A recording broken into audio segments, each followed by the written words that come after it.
didn't want the marriage to fail. Okay. So ഞാൻ കുറേ try ചെയ്തു. അത് വർക്ക് ചെയ്യാനായിട്ട് പക്ഷേ പറ്റില്ല. Okay. I don't know, this is a very strange situation for me too, but then ഒരു divorcee അല്ലെങ്കിൽ അങ്ങനെ ഒരു സിറ്റുവേഷനിൽ വന്നു കഴിയുമ്പോൾ എസ്പെഷ്യലി ഗേൾസ്, കേരള ഗേൾസ് എടുക്കുക, അച്ഛനമ്മയും ഇങ്ങനെ വളർത്തിക്കൊണ്ട് പൊതിഞ്ഞ് കൊണ്ടുവരികയാണ്. പിന്നെ അവർ ഒന്നിലെ അവരുടെ ഈക്വലൻറ്റ് റിച്ച് അല്ലെങ്കിൽ റിച്ചർ ദാൻ ദം എന്ന് പറയുന്ന ഒരു വീട്ടിലേക്കാണ് ഈ കുട്ടികളെ അയക്കുക. So that their children don't suffer, അവരൊരിക്കലും വിഷമിക്കരുത് എന്നുള്ളൊരു ഉദ്ദേശത്തിൽ. പക്ഷേ ഈ ഒരു പ്രോസസ്സിൻ്റെ ഇടയിൽ that marriage ends up in a divorce. നമ്മൾ ഇൻഡിപെൻഡൻ്റ് ആയിട്ട് ജീവിക്കാൻ എപ്പോഴാണ് ചേച്ചി ആലോചിച്ച് തുടങ്ങുക? ഈ ഒരു പ്രോസസ്സിൻ്റെ അവസാനമല്ലേ girls would start thinking that now I should live to be independent. Yeah. I think girls should be independent and get their degree and get a job even before they get married. Okay. And ഇങ്ങനെ ഒരു situation വരുമ്പോൾ I think ചേച്ചി ഇതിന് മുമ്പേ ഈ ഇപ്പോൾ what ever business you are doing? ഞാനിപ്പോൾ health and fitness business ചെയ്യും. ഓക്കെ. പക്ഷേ ഞാൻ കല്യാണം കഴിച്ചപ്പോൾ ജോലി ചെയ്യാൻ വിഷയമില്ല. ഓക്കെ. അപ്പോൾ അത് കഴിഞ്ഞിട്ട് രണ്ടാമത് കുട്ടികളെ, ഓക്കെ, അത് പറഞ്ഞപ്പോഴാണ് ഞാൻ പറയാൻ ഉദ്ദേശിക്കുന്നത്. പ്രിയ ചേച്ചിക്ക് 2 ആൺമക്കളാണ് അല്ലേ, Josh and Jonathan, very cute children. അപ്പോൾ അവർ വളർന്നു വരുമ്പോൾ എന്തെങ്കിലും ഒരു കാലത്ത് ക്വസ്റ്റ്യൻസ് നാച്ചുറലി വരുമല്ലോ അബൌട്ട് ദെയർ ഡാഡ്. അപ്പോൾ അതെങ്ങനെയാണ് ചേച്ചി ടാക്കിൾ ചെയ്യാൻ? ഇതൊക്കെ ഞാൻ ചോദിക്കുന്നത് not to be very rude and intrude into your personal life, but just for the knowledge of people. Yeah. I've always told my children if they ever want to speak to their father and then ഞാനത് arrange ചെയ്യാം. Okay. At least എന്നെ പോലെയുള്ള പെൺകുട്ടികൾ, കല്യാണം കഴിക്കാൻ ആഗ്രഹിക്കുന്ന പെൺകുട്ടികൾ, നമ്മുടെ പേരൻസിൻ്റെ ഒരു ഷെല്ലിലാണ് നമ്മളെ ആ ഒരു 18, 19, 20, 21 വരെ വളർത്തുന്നത്. അത് കഴിഞ്ഞിട്ട് അവരൊരു ഫാമിലിയിലേക്ക് വിടുന്നു. അവിടെയും നമ്മളൊരു പ്രൊട്ടക്റ്റഡ് എൻവയൺമെൻ്റ് ആണ്. അവിടെ നിന്ന് എന്തെങ്കിലും ഒരു പ്രോബ്ലം ലൈക്ക് എ ഡിവോഴ്സ് ഒക്കെ വരുമ്പോഴാണ് നമ്മൾ ഓ ഗോഡ് വി ആർ അലോൺ എന്നുള്ളത് റിയലൈസ് ചെയ്യുന്നത്.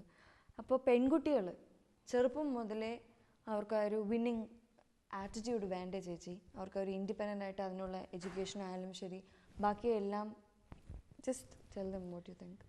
You need to talk to your potential husband a lot before you get married, on the phone, face to face. Get to know his family as well and see if you'll actually match. You need to be together for at least 2 to 3 years before you choose to marry him, and make sure he knows what he wants out of life and you know what you want out of life, and make sure they match. There's no guarantee until you live with someone as well. Yeah, that's what. Has somebody told? There's no guarantee, but family is also important. Yep.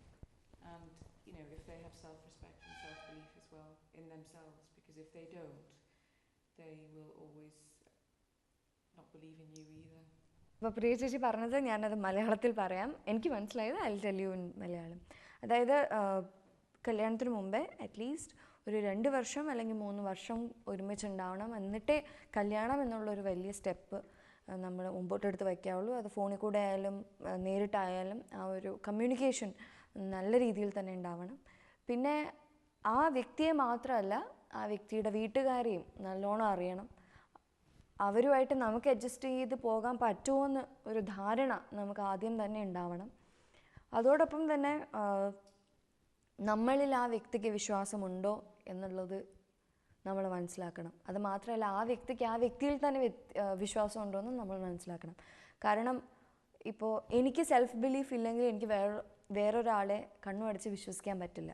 അതാണ് ചേച്ചി പറഞ്ഞത്. അപ്പോൾ self respect ആയാലും self belief ആയാലും ഉള്ളൊരു വ്യക്തിയാണോ എന്ന് ഉറപ്പ് വരുത്തുക. പിന്നെ ചേച്ചി പറഞ്ഞ പോലെ ജീവിതമാണ്, ഒരുമിച്ച് ജീവിച്ചാലേ എന്താണെന്ന് അറിയാൻ പറ്റുള്ളൂ. നമുക്ക് എത്ര ഫോണിൽ കൂടെ സംസാരിച്ചാലും എത്ര നേരിട്ട് കണ്ടു എന്ന് പറഞ്ഞാലും അതിൻ്റെ ചിലപ്പോൾ പോസിറ്റീവ്സ് മാത്രമേ നമ്മൾ കാണുള്ളൂ, നെഗറ്റീവ്സ് മേ ബി ഹിഡൻ. അപ്പോൾ എന്തായാലും ഒരുമിച്ച് ജീവിച്ചാലേ ഇതിൻ്റെ സത്യാവസ്ഥ അറിയുള്ളൂ. പക്ഷേ അതിനു മുമ്പ് നമ്മളെ കൊണ്ടാകാവുന്ന പ്രിവെൻറ്റീവ് മെഷേഴ്സൊക്കെ എടുക്കുക. പ്രിയ ചേച്ചി ഇന്ന് ഈ പരിപാടിയിൽ വരുമ്പോൾ ഈ പരിപാടി കണ്ടുകൊണ്ടിരിക്കുന്ന ചിലർക്കെങ്കിലും അവരവരുടെ ജീവിതമായിട്ട് റിലേറ്റ് ചെയ്യാൻ പറ്റിയിട്ടുണ്ടാവണം. റിലേറ്റ് ചെയ്യാൻ പറ്റാത്തവർക്ക് ഇതൊരു നല്ലൊരു വാർണിംഗ് കൂടെയാണ്. ജീവിതത്തിൽ എന്തും വരാം, അതിനൊക്കെ ഫേസ് ചെയ്യാനുള്ളൊരു തൻ്റെ ഇടം എല്ലാ പെൺകുട്ടികൾക്കും ഉണ്ടാവണം. അച്ഛനമ്മമാരുടെ ഇഷ്ടത്തിന് കല്യാണം കഴിക്കണം, നത്തിങ് റോങ് ഇൻ ഇറ്റ്. പക്ഷെ അതിനു മുമ്പേ യു ഷുഡ് എൻഷ്യൂർ ദാറ്റ് ആ വ്യക്തിയെ എല്ലാ രീതിയിലും നന്നായി മനസ്സിലാക്കണം എന്ന്. നമ്മുടെ മുമ്പിൽ ഒത്തിരി കേസസ് ഉണ്ട്, ഒത്തിരി സെലിബ്രിറ്റീസിൻ്റെ ആയാലും അതർവൈസ് ഓൾസോ. അപ്പോൾ Preeji, thank you so much for coming. 12 years നീണ്ടു നിന്ന ഒരു ദാമ്പത്യ ബന്ധം അത് അവസാനിക്കുക 12 വർഷത്തിന് ഒടുവിൽ എന്ന് പറയുമ്പോൾ എന്തോ അയ്യോ അത്രയും ഒക്കെ ലാസ്റ്റ് ചെയ്തിട്ട് പിന്നെയും ബന്ധമൊഴിയോ എന്നുള്ളൊരു ഫീലിംഗ് നമുക്കുണ്ട്. നമ്മൾ ഇന്നത്തെ എപ്പിസോഡിൽ പ്രിയ ചേച്ചിയുമായി സംസാരിക്കുകയും ചെയ്തു.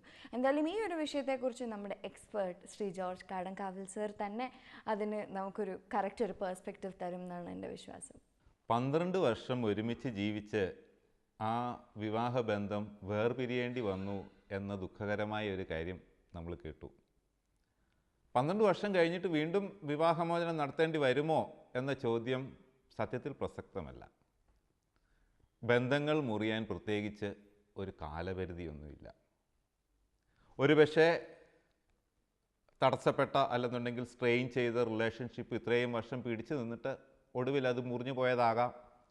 അതല്ലെന്നുണ്ടെങ്കിൽ പെട്ടെന്നുണ്ടായ ഏതെങ്കിലും പ്രശ്നങ്ങളെ വിപുലീകരിച്ച് വലുതാക്കി അതിൽ നിന്ന് ഒരു വേർപെടലിലേക്ക് വന്നു തീർന്നതാകാം. എന്തായാലും വിവാഹമോചനങ്ങളെക്കുറിച്ചുള്ള ഏത് പരാമർശവും മനസ്സിന് വേദന ഉണ്ടാക്കുന്ന ഒന്നാണ്. ഇടയ്ക്കിടയ്ക്ക് വീട്ടിൽ പ്രശ്നങ്ങളുണ്ടാകുകയും അപ്പോഴപ്പോൾ അതെല്ലാം പരിഹരിക്കുകയും ചെയ്യുന്ന ഒരു ചക്രമാണ് നമ്മുടെ എല്ലാം ജീവിതചക്രം. അപ്പോൾ എന്തെങ്കിലും മുമ്പിൽ കാണാൻ ഒരു ലക്ഷ്യമുണ്ടെങ്കിൽ, ചെയ്തെടുക്കാൻ ഒരു ലക്ഷ്യമുണ്ടെങ്കിൽ ആ ലക്ഷ്യത്തിന് വേണ്ടി രണ്ടുപേരും കൂടെ പ്രവർത്തിച്ചുകൊണ്ടിരിക്കും. അറ്റ്ലീസ്റ്റ് ആ ലക്ഷ്യം പ്രാപിക്കുന്നത് വരെയെങ്കിലും അവരുടെ വ്യത്യാസങ്ങൾ, അഭിപ്രായ വ്യത്യാസങ്ങൾ മറക്കാനും ക്ഷമിക്കാനും അവർ തയ്യാറാകുന്നുണ്ട്. അതുകൊണ്ട് എല്ലാ ദമ്പതികളോടും എനിക്ക് ഉപദേശിക്കാനുള്ള ഇതാണ്, നിങ്ങളുടെ ഒക്കെ ജീവിതത്തിൽ ഒരു ഷോർട്ട് ടൈം ഗോളും ഒരു ലോങ് ടൈം ഗോളും എല്ലാ സമയത്തും ഉണ്ടായിരിക്കേണ്ടതാണ്. ഇടയ്ക്കിടയ്ക്ക് രണ്ടുപേരും കൂടെ ഈ ഗോളിനെ കുറിച്ച് ചർച്ച ചെയ്യണം. ചർച്ച ചെയ്യുമ്പോൾ ഒരുപക്ഷെ അവസരങ്ങളൊക്കെ ഉണ്ടായേക്കാം. എന്നാലും ഈ രണ്ടുപേരും കൂടെ തീരുമാനിച്ച ഒരു ഗോൾ ഉണ്ടെങ്കിൽ നിങ്ങളുടെ ജീവിതം പെട്ടെന്ന് വഴി തെറ്റാനുള്ള, പാളം തെറ്റാനുള്ള സാധ്യത കുറഞ്ഞിരിക്കും.